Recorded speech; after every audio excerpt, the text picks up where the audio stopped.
बताया कि हम 2 घंटे से खप रहे हैं और इसको होश नहीं आ रही। 15 मिनट और हैं, अगर इसको होश आ गई तो वेल एंड गुड, वरना इसकी डेथ डिक्लेयर कर देंगे। हमारे उसान ख़ता हो गए, क्योंकि एक नौजवान जो ख्वाबों की तबीर लेके आया था, एक वीक के अंदर उसकी हलाकत की खबर हमारे लिए धचका था। अस्सलाम वालेकुम, मैं हूं कैलाश और आज आपको जो मैं एक वाक़या सुनाने जा रहा हूं, ये मेरा बज़ाते ख़ुद आंखों देखा वाक़या है।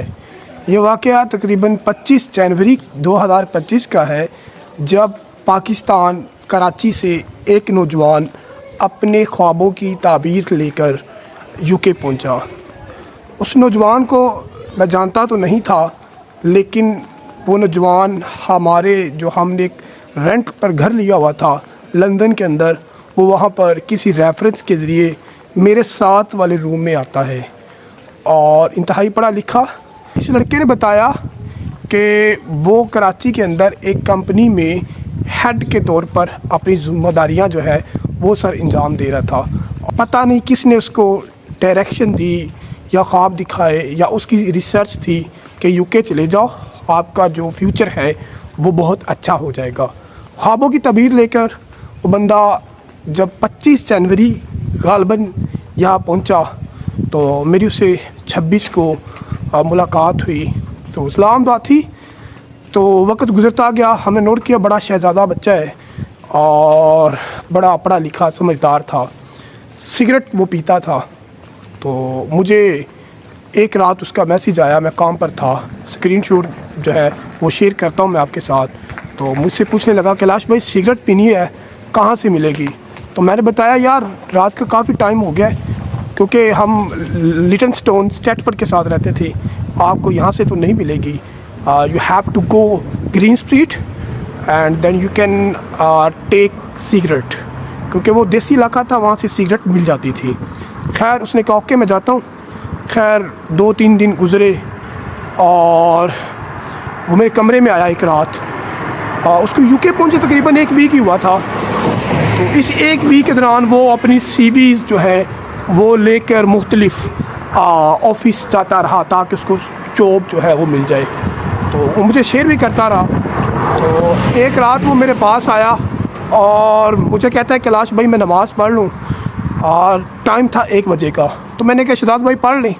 खैर उस बंदे ने नमाज़ पढ़ी और खैर वो नमाज़ पढ़ के अपने कमरे में चला गया। मैं मसरूफ़ियत की वजह से अपने मोबाइल में जो है वो लगा था। तो तकरीबन 2 बजे हम सो गए और सुबह मुझे एक लड़के ने आकर उठाया, तो बताया कैलाश उठ जाओ, पुलिस आ रही है और रेस्क्यू टीमें जो है वो पहुंचने वाली हैं और जो है वो शहजाद भाई गिर गए हैं। तो मुझे लगा नॉर्मल सी बात है, शहजाद भाई गिर गए होंगे, शायद कुछ चोट लगी होगी।